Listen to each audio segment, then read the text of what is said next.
Hello friends, welcome back to our channel. তোমরা সবাই কেমন আছো? আশা করি ভালোই আছো। তো আমরা খুব একটা ভালো নেই। তো দেখেই বুঝতে পারছো যে আমরা কোথায় এসেছি। আমরা হসপিটালে এসেছি। তো হসপিটালে কী জন্য এসেছি, তো পুরো ব্লগটা দেখতে থাকলেই বন্ধুরা জানতে পারবে কী জন্য আমরা এসেছি। বোনকে পুরো তড়িঘড়িভাবেই হসপিটালে নিয়ে আসতে হয়েছে। তার কন্ডিশন খুব ডিটোরিয়েট করছিল। মানে ওর বাড়ি থেকে ফোন আসার সঙ্গে সঙ্গেই আমরা বেরিয়ে এসেছি। কি হবে কি না হবে মাথায় তখন কোনো কিছুই কাজ করছিল না। ফার্স্ট কথা ছিল তাকে আগে হসপিটালে ভর্তি করতে হবে প্রাথমিকভাবে হলেও। সে যেন অক্সিজেনটা আগে পায়। অক্সিজেন না পেলে তো সে আরও বেশি কষ্ট পায়। সে তো হসপিটালের কথা শুনে মানে ভয়ে আরও বেশি কুঁকড়ে গেছে। আর যেই হসপিটালে ভর্তি করতে হবে ডাক্তারবাবু যেই বলে দিয়েছেন সেই সে ভয়ে আমাদেরকে কাউকে কিছু বলছে না যে তার মানে কি কষ্ট হচ্ছে, তার কতটা কষ্ট হচ্ছে। বলছে সে ঠিক আছে, 10-15 মিনিট বসার পর সে ঠিক হয়ে যাবে। কিন্তু না, সে তো ঠিক নেই, সে তো কষ্ট পাচ্ছে। আমরা তো সেটা বুঝতে পারছি। শুধু সে হসপিটালে থাকতে ভয় পায় বলে ওই কারণের জন্য সে বলেছিল যে না, সে ঠিক আছে। কিন্তু আমরা তার কোনো কথা না শুনেই তাকে ভর্তি করে দিয়েছি হসপিটালে। কারণ ডাক্তারবাবু বলেন ইমিডিয়েট তাকে ভর্তি করাতে হবে। তো আমরা ডাক্তারবাবুর কথা মতনই তাকে হসপিটালে ভর্তি করিয়েছি। তো হসপিটালে দেখো শুধু পেশেন্টের ভিড়টা কেমন। মানুষ দৈনিক জীবনে কি পরিমাণে শুধু অসুস্থ হচ্ছে। মানুষের অসুস্থতার হার যেন বাড়তেই আছে। সুস্থ কোনো মানুষ নেই। কার কার কম, মানে কে একটু কম ভালো, কে একটু বেশি ভালো, কিন্তু সবাই প্রায় অসুস্থই হচ্ছে। আবার কীও হয়েছে জানো তো বন্ধুরা, তোমাদেরকে তো বলাই হয়নি। যখন বোনকে ভর্তি করালাম তার কিছুক্ষণ বাদে একজন বয়স্ক মহিলা, তার বুকের মধ্যে নিঃশ্বাস নিতে কষ্ট হচ্ছিল বলে সে কেমন হচ্ছে বাঁচার জন্য তার বৌমাকে হাত ধরে টেনে রেখেছে। কিন্তু শেষমেশ মানে তার এই আশা পূরণ হলো না, ভগবান তার কাছে নিয়ে নিলেন।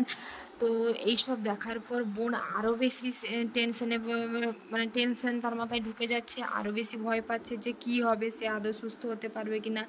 তাকে এইসব ভাবনা থেকে তাকে যতই ঘুরাচ্ছি কিন্তু না, তার মাথায় শুধু সেগুলোই ঘুরতে আছে। বেডের পাশে আর একজন মহিলা, সেও খুব অসুস্থ, সেও অ্যাসিডে কিছুক্ষণ আগে বোনের সঙ্গে ফোনে কথা হলো, বলল খাওয়া দাওয়া করবে, এমনি বসছে। কিন্তু এই কিছু ঘন্টার মধ্যে এমনই হয়ে গেল, মানে প্রেশার একদমই হাই। ডাক্তারবাবু দেখেই তো বলছেন যে এত প্রেশার হাই হয়েছে, কি মানে কি করে হলো, মানে সে বীভৎস কাণ্ড। তো হসপিটালে তাকে ভর্তি করানো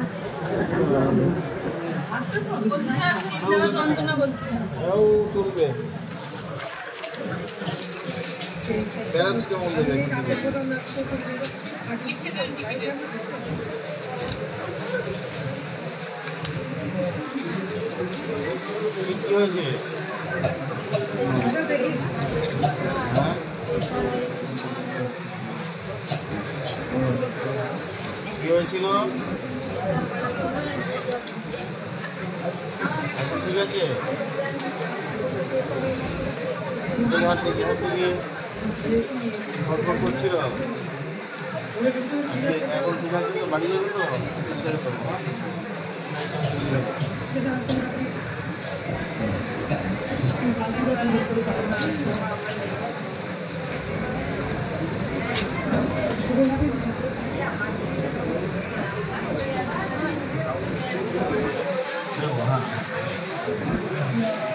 বলো কোথায় গিয়ে দেখ, সেখানে যাবো নাকি? হ্যাঁ, কখন যাবে? হ্যাঁ হ্যাঁ,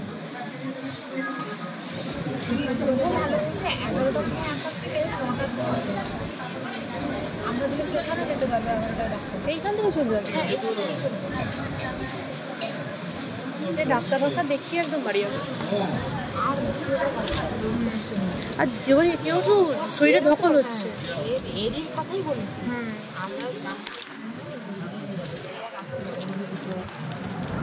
শরীরটা তো ভালো নেই, মাথা শুধু ঘুরাচ্ছে, মাথা যেন জেঁকে নিয়ে যাচ্ছে, সেই জন্য সে আর বেশিক্ষণ বসে থাকতে পারলো না। তো ডাক্তারবাবু এসে দেখে গেলেন, রাউন্ডে এসে ডাক্তারবাবু দেখে গেলেন। ডাক্তারবাবু কী বললেন বন্ধুরা তো তোমরা সবাই শুনেছো। ডাক্তারবাবুর কথা হয়তো ঠিক করে শুনতে মানে আওয়াজটা হয়তো ক্লিয়ার হয়নি, তবুও বন্ধুরা যতটা পেরেছি ডাক্তারবাবুর কথা, বোনের কথা তোমাদেরকে শোনানোর চেষ্টা করেছি। তো আমার হাতে দেখতে পাচ্ছ রিপোর্ট সব। তো রিপোর্টগুলো এইখানে হসপিটালে এসে করানো হয়েছে, ব্লাডের রিপোর্ট। তারপরে বুক ধড়ফড় করছিলো বলে ডাক্তারবাবু বললেন ইমিডিয়েট ইসিজি করতে হবে, যে বুকের কি কন্ডিশন, কতটা কি খারাপ হয়েছে, না আর কোনো সমস্যা হলো, সেই জন্য ইসিজিও করা হয়েছিল। তো ইসিজি আর ব্লাড রিপোর্ট ডাক্তারবাবু দেখার পর বললেন যে সব কিছুই ঠিক আছে। তো হাই প্রেশার হয়ে গেছে বলে বুক ধড়ফড় করছে। তো এখানে দেখো শুধু পেশেন্ট আর পেশেন্টের বাড়ির লোক, যারা এখানে এসে হসপিটালে এসে মনে হচ্ছে যেন বড় একটা পরিবার পেয়েছি। পরিবারে অনেক সদস্য সংখ্যা আর অনেকেই আছে।